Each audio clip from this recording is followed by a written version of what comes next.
I'm Raoul Pal, CEO and co-founder of realvision. 2024 is likely to be one hell of a macro year. We've got the US election, the probability of rate cuts, and stimulus. We've got a tech rally, we've got a crypto bull market. It's all happening. That's what we're here for at realvision, to help you navigate stuff like this. And it's really important that you get access to the knowledge, tools, and network that you need to thrive in an environment like this. So 2024, 2025, exciting years to come. So if I were you, I'd take advantage of our incredible Black Friday sale and get some huge discounts, 50% across all of our membership tiers. If you've ever wanted to figure out what you get in certain tiers and give yourself that gift of knowledge, tools, and this amazing network, now's the time. So realvision.com/Black Friday. You owe it to yourself. Invest in your own future and make 2024 an incredibly successful year to you. I wish you luck out there. Thanks.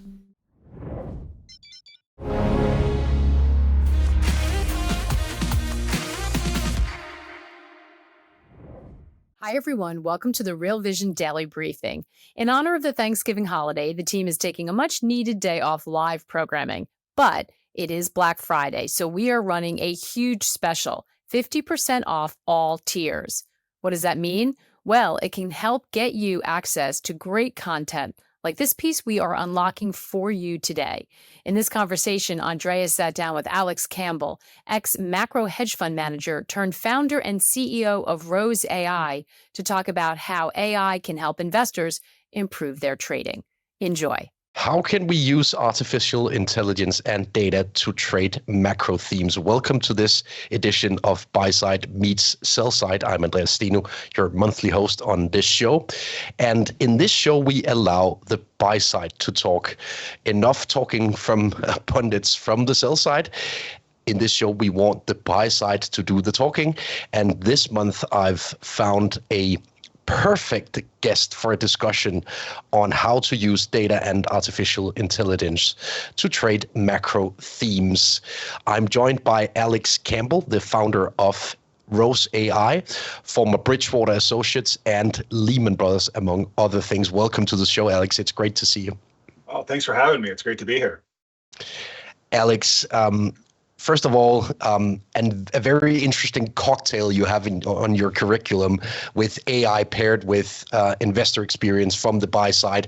I'm very curious on how you can utilize that cocktail to sort of project trends and macro themes. I know that the Chinese macro theme is one very close to your heart. So I'd like to start with a discussion on China and how to use data to sort of assess what's ongoing in China right now, because it is very tricky from the outside to get a grip of the situation in Chinese real estate, for example. So how do you view the situation and how do you use data to assess what's ongoing in China right now? Yeah, terrific question and problem, actually. And one of the big, focuses of my life for the past kind of almost 5 to 10 years. I really got into China studying it as the commodities guy over at Bridgewater Associates, where China was consuming a lot of commodities, and you had to kind of understand this big behemoth growth engine to try to figure out trends in demand and supply and what was going on in the world markets. And you end up with this, when you start looking at China, kind of immediate fork in the road with how you decide to interact with the data and the information coming out of China. It's become increasingly hard to get good information from China. Lots of the stats are kind of massaged, public, quasi-private, reporting agencies. And so the framework I try to apply for this problem is to think about what are the essentially public market or transparent prices or things you can observe that are not able to be futzed, and then kind of everything else, and put everything on this spectrum of, we don't know how much we can trust GDP numbers, we don't know how much we can trust provincial GDP numbers or whatever, but stock prices are generally harder to futz with. And so I think you have to kind of approach it from that perspective of look at market prices as much as possible. Now, they make it hard to look at market prices in a lot of contexts. You can't really short because of the way they do repo. There's a bunch of technicalities with regards to actually getting good liquid market pricing out of China, but that is a data problem essentially, right? And we started to answer that question by doing silly things like just adding up all the bonds we could find on the property developers a couple of years ago.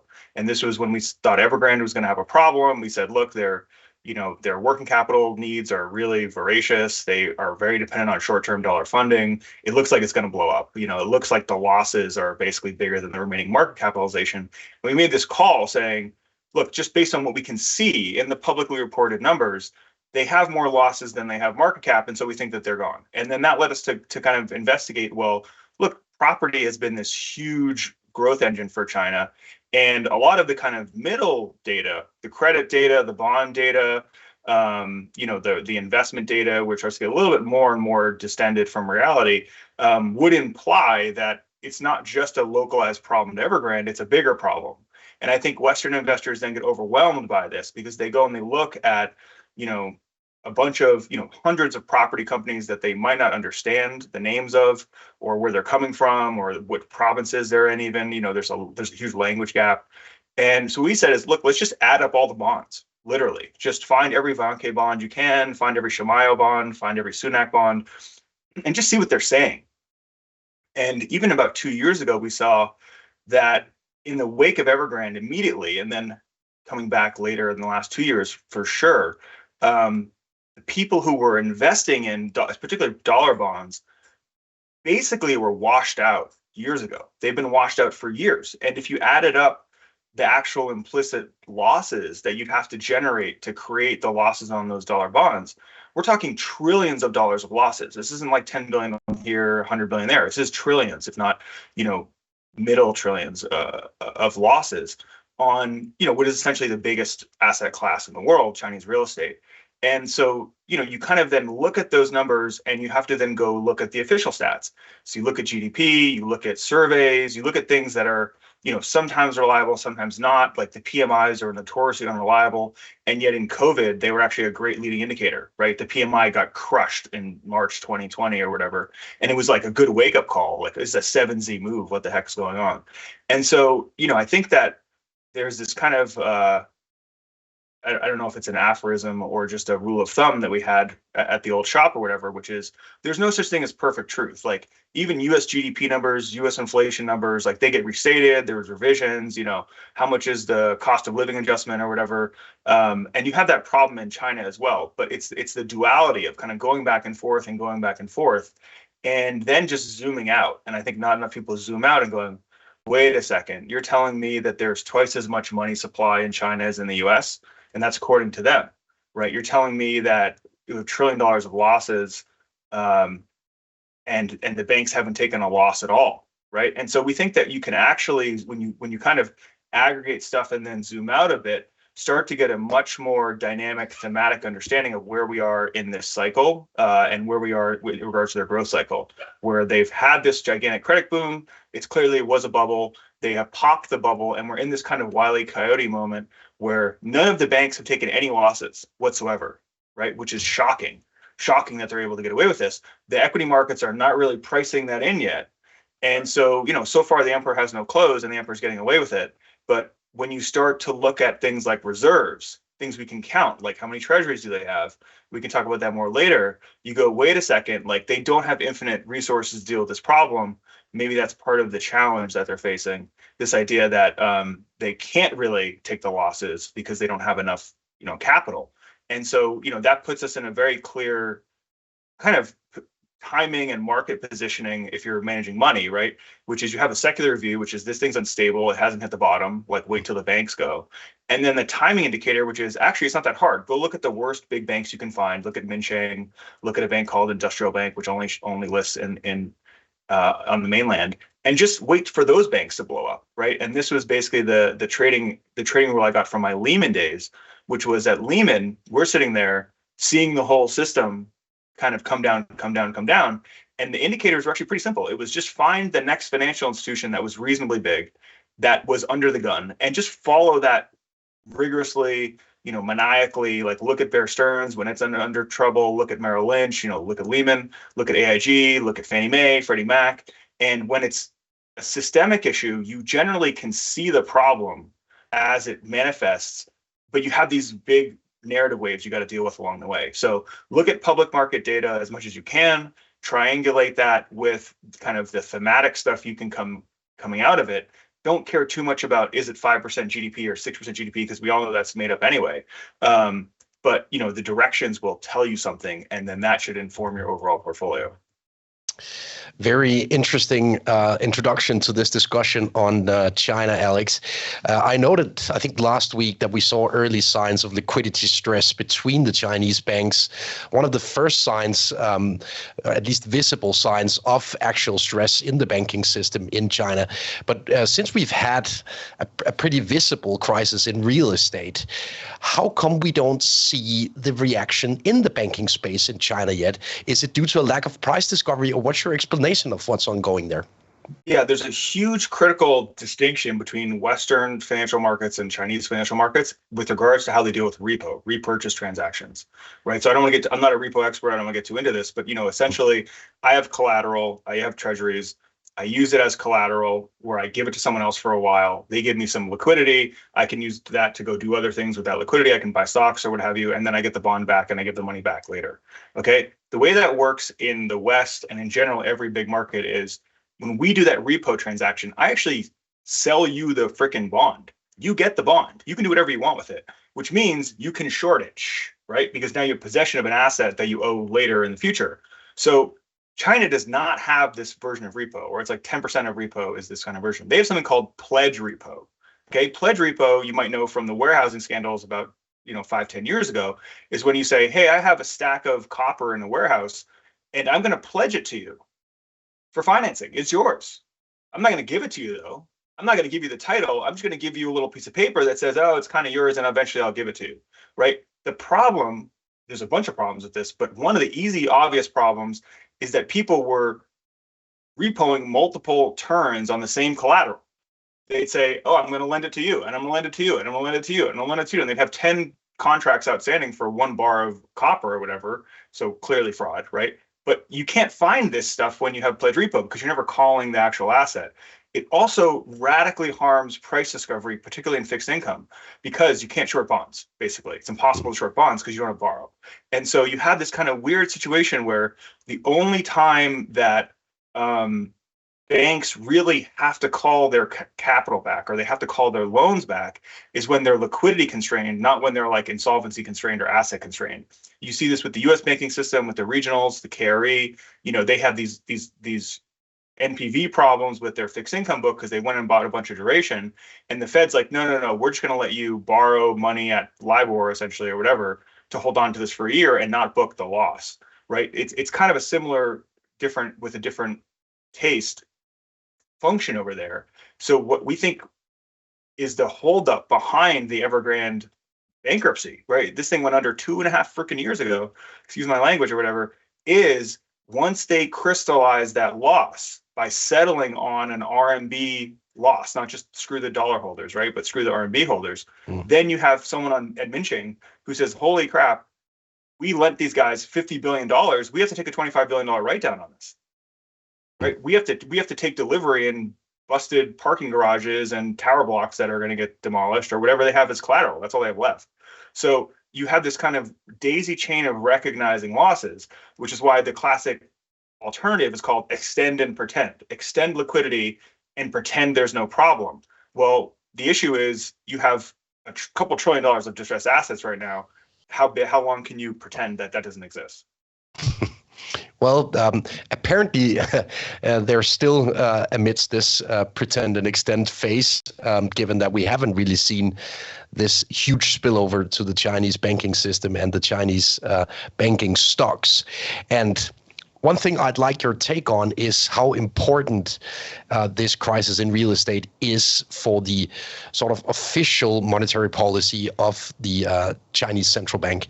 You mentioned how the official numbers of the holdings of U.S. Treasury bonds from the safe part of the People's Bank of China has been dwindling basically since 2014 or thereabout. But how is this interlinked with the real estate crisis, and how do you view monetary policy in China right now? Are they just throwing money at the problem here? Yeah, so normally what happens is you get this kind of what I call like a 5B process, where you have a boom, a bubble, a bust, a bankruptcies, bank failures, and then bailouts. Maybe it's 6, depending, I don't know. Right? But the place we're at now is we've had bankruptcies and we haven't had bank failures. Right. And so that's where we are in that system. It always works the same. You can go back 1837, 1870, it's always the same. And it just depends on where in the banking system is the periphery infecting and threatening the core, and how much collateral does it take to kind of bail the system out. So what normally happens, right, is the local government, the central government will, give a bunch of bonds or give a bunch of collateral to the banking system, buy a bigger stake in the banking system, write down a bunch of the assets, impose losses on the existing equity holder, existing bond holders, and start the machine anew, right? And this is what you would expect to have happened in about 2015, when all the off-balance sheet stuff in China started going crazy, where you have essentially companies like Evergrande and Country Garden and Shimayo and Sunac and all these folks selling bonds to households. This is ridiculous, and nobody cares about it, which is hilarious. But they are literally, not only do you have to prepay for your condo or whatever that doesn't get built, but they'll say, give me $100,000, I'll promise you a 7% return, and we're going to run it through your local bank as something called a wealth management product, right? A little trust will kind of wrap this thing so it looks like a CDO or whatever, and we're going to sell it to households. Okay, so imagine if Bear Stearns, Lehman were taking their like junk CDOs and jamming them down household throats, and you had all these losses now you got to go deal with. This is what's happened in China. They have trillions of this outstanding, where private companies, local government financing vehicles, this kind of real estate financial nexus has sold debt directly to households through non-bank channels that are kind of associated with the banks, but not yet called. And so you have people like on the internet, you can look at this up, being like, I lent Evergrande like 50K and like I'm only getting back like $5,000. Right. So what would normally happen is somebody bails out Evergrande, or those assets go on a banking balance sheet. The bank makes them whole, and then we have to recapitalize the bank. Okay. Now, the issue is, if all of this activity is local, this is like where MMT comes in, then it's not that big of a problem, because you can just print money, recapitalize the banking system, take some pain on the currency. Okay. What we're seeing at the same time is that the balance of payments in China is not as strong as everybody thinks. Right. The FDI just went off a cliff. It's now negative. Right. You have a lot of capital outflows. You have what I've reported on 1.5 trillion. No one cares about this. Trillion of errors and omissions in the balance of payments over the last 10 years. Trillion. Okay. If they have 3 trillion of reserves, 1.5 might not be there because it already left. Okay. So this is where you start to go, wait a second. Maybe that's why they didn't recap the banking system in 2015 or 2018 or 2020 or 2020. Maybe that's why, just because they don't have the actual collateral. And then it affects Western markets, because if they have to sell bonds to shore up their balance of payments, that's why yields are going through the roof. That's why NPVs are getting crushed. They're selling foreign assets, basically. Alex, all of this sounds incredibly deflationary to me. Issues with the trust of collateral, households being robbed essentially indirectly by Evergrande and other companies, and a very, very weak sentiment around the whole credit quality of the system. So how come China is stuck in this situation when the rest of the world is stuck in an inflationary environment? Yeah, it's a great question. I think to a certain extent, they've been leaning on this weakness to counter the inflationary force that's coming from everywhere else. So it's like actually like, almost like fiscal policy leaning against monetary policy or whatever, where you have this huge kind of deflationary impulse that's happening at the same time as you have this kind of global inflationary impulse. I think that the other thing to think about is that it doesn't really make me necessarily more of a deflationist or more of an inflationist. It makes me want to buy volatility on inflation because it's something that's going to be hard to control, right? It's like you're going to have this really intense deflationary shock when the banks actually seize up. You're going to see selling of foreign assets. They're going to, liquidate the rest of their bonds. That's going to be a big yield spike. Maybe we get yield curve control coming out of the Fed if they get too panicked like the BOE. But inevitably, I think they're going to print. And I think you can kind of tell that by the fact that they haven't taken the pain in the past. If they were going to take the pain, they should have taken it in 2018. They should have taken it in 2020. They're not going to. They're going to do extend and pretend until they have to, and then they're going to print a bunch, which is why I kind of end up saying, okay, as a investor or family office or an endowment, you really want to have gold, but not denominated in dollars. You want to have it denominated in RMB because that liquidity whipsaw, you're probably not going to get right trading the dollar. You just realize, though, that you have this huge stack of Chinese money. A lot of it's going to end up in gold. The RMB will probably fall. The gold will probably rally. And the dollar is going to have some real swings along the way, like we're seeing right now. But that if you want to bet on this theme, it's just a pretty clear expression of it. Mm.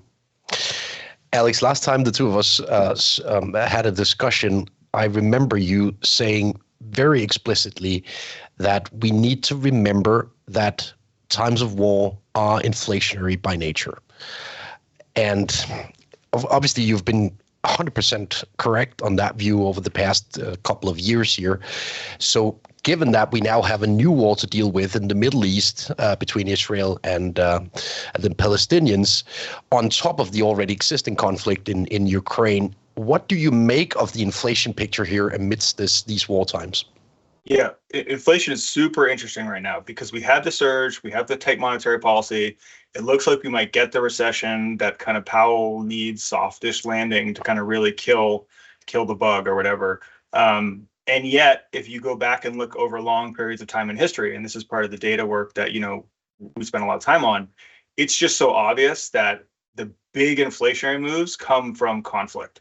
And if you think about COVID as kind of like a conflict because it feels existential and we kind of printed a bunch of money, or it's the beginning of Cold War II or whatever you want to call it, it's very on trend. But usually the big surges, you think about demand and supply, right? Demand goes up a bunch because governments consume stuff, and supply goes down because supply chains get broken everywhere. And that's like microcosm of COVID, and especially with energy markets, right? So you see, it's not the most novel idea, but look, if Israel, turns into a regional conflict, then you can bet that oil pipelines and oil supply out of Iran is going to be disrupted. You can bet you have Straits of Hormuz problems, supply chain issues, right? And so you have this like notion of escalations in conflict almost always lead to energy price inflation, which almost always leads to broader inflation. And so absent of conflict, I think we're doing okay with inflation. It looks like we kind of have broken it in the US potentially and going forward. But, oil just went back to 77 or something like that. If it goes back to 100, Powell's going to have to bring the short rate to 7 and all that entails. Mm. Alex, if we look at conflict scenarios over the course of, say, the past 100 years or so, what does the big data tell us about how to deal with a conflict from a financial markets perspective? How do we trade it? What performs through such a period here?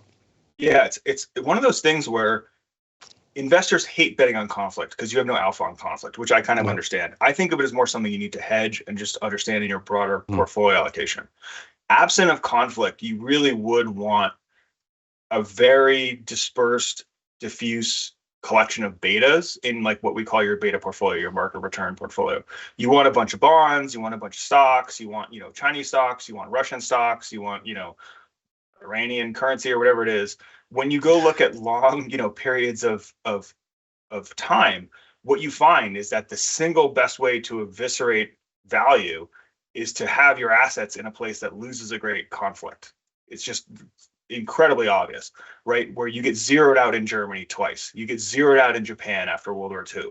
You get zeroed out when the Soviets take control in Russia, and then you get zeroed out when they transition over to private markets again. You get zeroed out a bunch of times when China is deflating its way, through the Mao era or whatever, not deflating, depreciating their way through the Mao era. And, if you fight a great conflict and you kind of get away with it, or you kind of get scarred like a France or an Italy, you still take a beating. Okay. And I think it just causes you to think about, we've seen this going on Twitter the last couple of days, but people looking at the long-term return of stocks as being the US and the UK stock market, which is kind of insane. Like if you went to 1800 and you said like make a diversified beta portfolio, you wouldn't go 100% all in on US and UK stocks, right? You'd have Argentina in there, you'd have like Spain, you'd have Italy, you'd have a whole bunch of other stuff, right? And so the thing that you really have to ask yourself is like, what is my universe of global assets that I really am availing myself of investing in? And a lot of people talk about buying Chinese assets, and I go, well, look, like, yeah, if you're buying Chinese assets, you're implicitly betting that if we go to war over Taiwan, like they're going to win, like essentially. And not to be too glib about it, right? It's just like that's what the data says. It says that like if you go toe to toe with a great power, one of them's getting wiped out, right? And so that's a currency thing. It hits a little bit in the bond market, but sometimes the bond markets get controlled. Stocks, it depends, because you get stocks running away in kind of a hyperinflation scenario. But in general, you don't really want to hold assets denominated in a government that kind of is going to come under existential stress. It's just not a good idea. So this conflict scenario and the ramifications for financial markets, how related is it to the quote unquote death of the 60/40 portfolio that we've seen over the past couple of years here? Yeah, I think the 60/40 portfolio will be okay after this rip.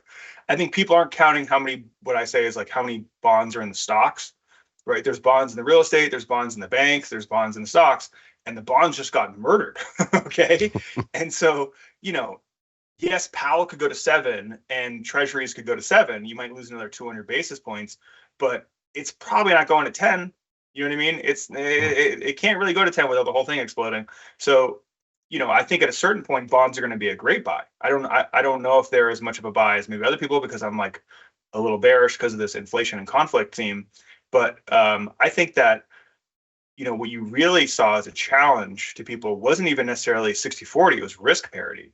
That the last 2 years was a huge challenge for risk parity, because risk parity is essentially the idea of you have too many stocks, you need to go buy up more bonds and lever them, right? And how did lever bonds do just now? Not that good.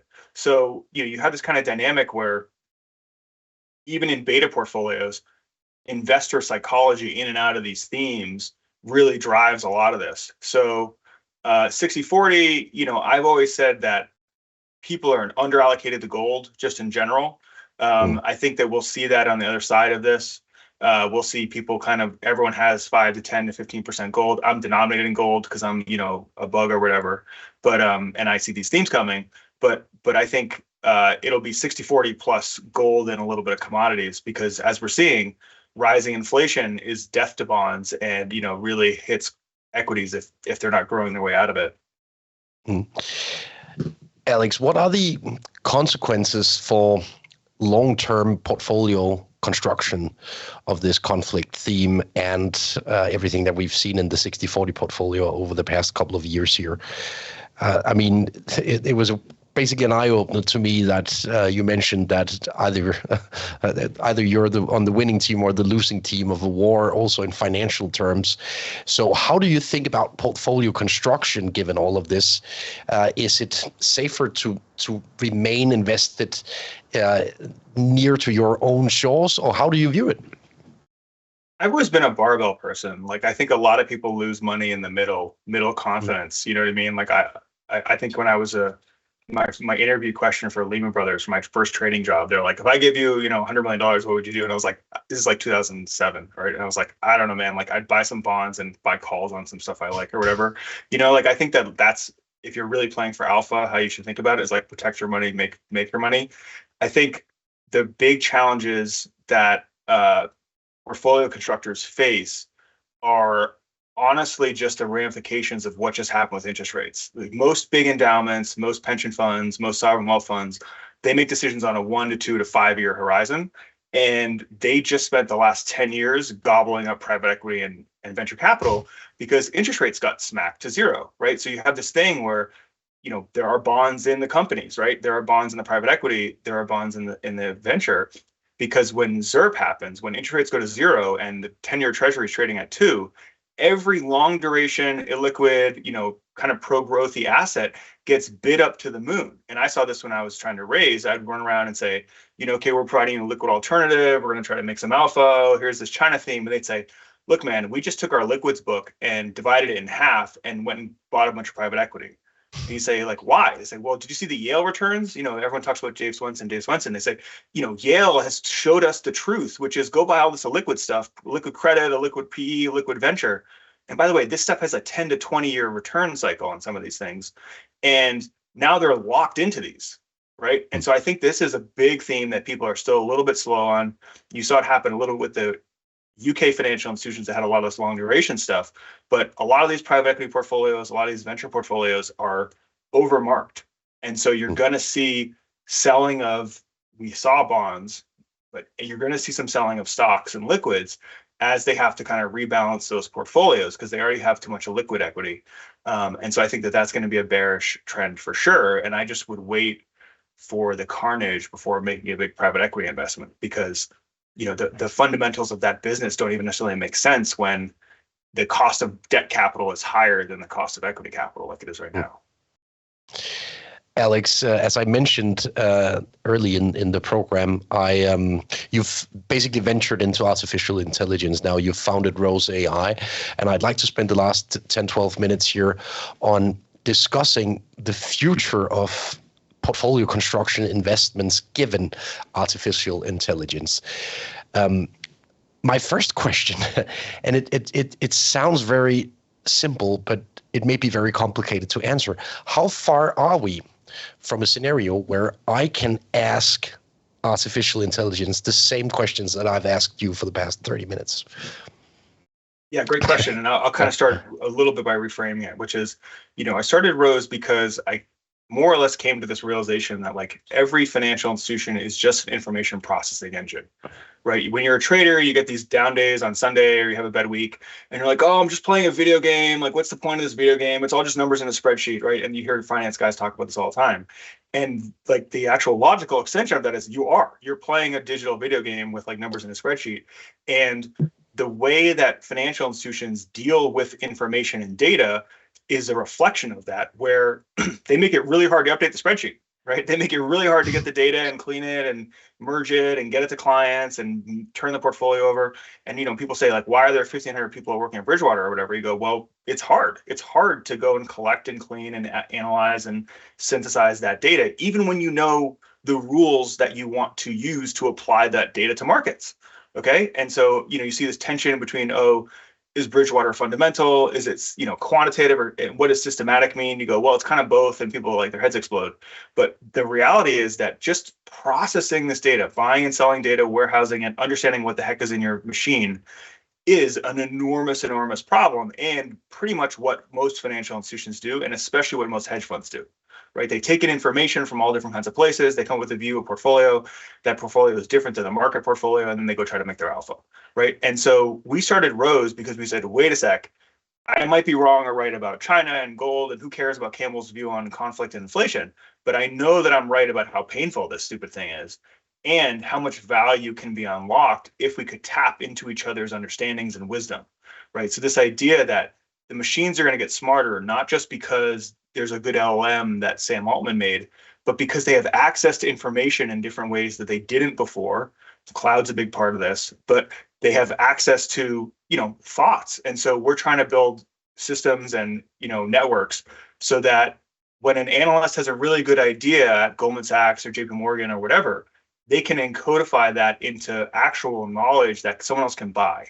And that can expedite that process. Now, what you realize when you go into some of the most intense, actual pure quant, not even just systematic, but pure quant funds, is that in data engineering, scale computing, the processing of the information ends up being a huge portion of their alpha, 70-80% of their alpha. It's not that they're sitting there being like, oh, when a stork flies over Barcelona, then it's a good time to buy Italian bonds or whatever, right? It's like literally just go find the data and add it up.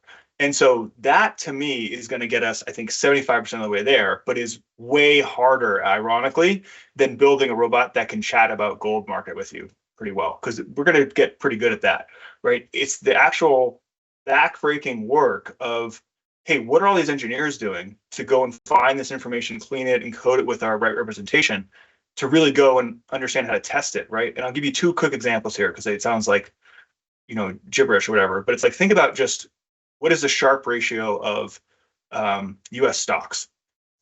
Okay, just that one question, right? And then think about bonds and everything else. Well, are you talking about the total return or the excess return, right? Are you talking about, if it's excess return, what cash rate are you using? Using LIBOR or SOFR or whatever. Now go make that 200 years long, okay? And tell me, like, is that even a real thing? Like, is that even true? Like, can you manage that? And you go, wait a sec, now I know what all the engineers are doing at all these places, because there's some trader who comes in and goes, oh, when the Sharpe ratio of, stocks is higher than gold, I want to sell gold and buy stocks. And you go, well, what Sharpe ratio are you going to use? And they go, well, I'll come back to you in a year and a half with some, data. And so that is the thing that I am working on really passionately. We are betting on the trend that you're describing, which is these robots are going to get super smart. They're already super smart. They can understand things like, adding a current account to a balance of payment flow and like buying a currency or whatever it is. But I think that just as like a meta lesson, okay, and that this conversation kind of mirrors a conversation that I have a lot online, probably too much, with what I would call AI doomers, okay? And an AI doomer is someone that says, look, the robots are getting increasingly smart. They're going to get infinitely smart. Then they say, infinitely smart things seek power. And then they say, and they also pursue goals that are misaligned with you and me. And then we're going to get Terminator, basically. Okay. And I say, well, look, my experience from actually using data to trade markets and all these places that are kind of AI adjacent or directly AI is that, like, the machine will go down. It always breaks. And you can't trust it. So you need a human behind it. And you see the same thing with, I don't know if you saw Cruise and Waze in California recently, where they just came out that, I think it was Waze, I don't know if it was the same company kind of, but driving around these autonomous taxis, right? And if you've ever been in one of these, they feel pretty safe because they're really slow and they respect the rules. Turns out there's a person in like the Philippines or like India or something once every 20 minutes coming into the car and driving it for you. It's not fully automated. There's a person in the Philippines who's driving it for you, but they're not driving the whole time. This is how the world works, okay? The world is not going to be run by hyper-intelligent, perfect machines that never break and are going to take over, right? It's going to be run by increasingly concentrated, powerful machines where there's a couple of humans who understand how that machine works and are kind of using it to interact with a world that's evolving. Right. One last kind of anecdote, I'm sorry I'm rambling so much, is the classic lesson of LTCM. Okay, so LTCM's smartest guys in the room, realistically, right, at the time, and they blew up because they didn't have their own trading behavior in their markets, right? They're like betting on these like basis point spreads that they've collapsed to like, 4 basis points because they're buying the basis point spread, right? And so the market wakes up to this, the market goes, we're going to call your bluff. They blow them up. And now we have that in our time series history, but we didn't before, right? So markets are always evolving, and I think a lot of people are going to make money in automation. I think a lot of people are going to blow up relying on overly automated systems. If we look at the status right now in the hedge fund industry and among fund managers in general, how far are they in relation to implementing artificial intelligence as part of their decision-making process? I think it depends on your definition of AI, right? Like, there are almost certainly individual models that are very AI oriented that still go through basic, human checked risk systems. And, there's a PM, there's a CEO of the fund or whatever, and they're still ultimately responsible. I have yet to see really a true like soup to nuts 100% AI company or fund. And, when I do, I'll probably short it because, why not bet on the guys at AQR, the guys at, Two Sigma, the guys at Jane Street or gals, right? Who are already wicked smart and fluid with this data, just integrating the best parts of that AI, right? What's to say that this AI is going to be better? I think you can imagine a world where in 20 years, my company has been built and all the robots have access to all this data, which they don't, which is why my company exists. Right? But and you get more automated systems running around and trading this stuff. But like, if you actually have ever worked with buying and managing financial data, you realize, like, I used to joke, like, it takes me 6 to 9 months to buy data and get it in my systems at a fund that's $150 billion. Like, nobody cares about the $6,000 data license, right? And yet we didn't have infinite data licenses. Why? Because the actual backbreaking work of like building an API, connecting it, cleaning it, like connecting it to the market, what happens when the computer breaks and like you get a weird signal, all these things have to be built and are almost as much art as they are science still. So we will get it one day, 100% AI company, but you'll need to have radically different information pipes for that AI to really be autonomous. And a lot of people are going to blow up along the way first, I think. So, final question related to AI. Alex, is it possible to trade macro themes using artificial intelligence? And secondly, is it possible to create alpha using artificial intelligence? Or is artificial intelligence, by the end of the day, rather a beta? Yeah, study? Interesting question. Yeah. I think that there will be alpha through some of these models. I think that they will be derived from things we already know are sources of alpha, which are find a bunch of diversified information signals or sources, right? And very quickly clean them and aggregate them. And use that to make inferences. Conceptually, that process, aside from all the stuff I'm talking about with it being manual and breaking all the time, which is the big objection, should be very amenable to kind of AI workflows. But again, like, it's a competitive market, and so you get some AI robot in the CDS market, and you'll have some AI robot in the volatility market, and some robot in like the bonds market, and they're going to start like fighting each other. Right. And so it's not like you can just like wake up one day and like it's going to eat everyone's lunch. It's like you have trillions of dollars of assets under management all looking for alpha. And I think that AI and data especially is the future for that flow. But I think there's just a real risk in terms of, the extrapolation of expectations going too far in terms of what these systems can actually do.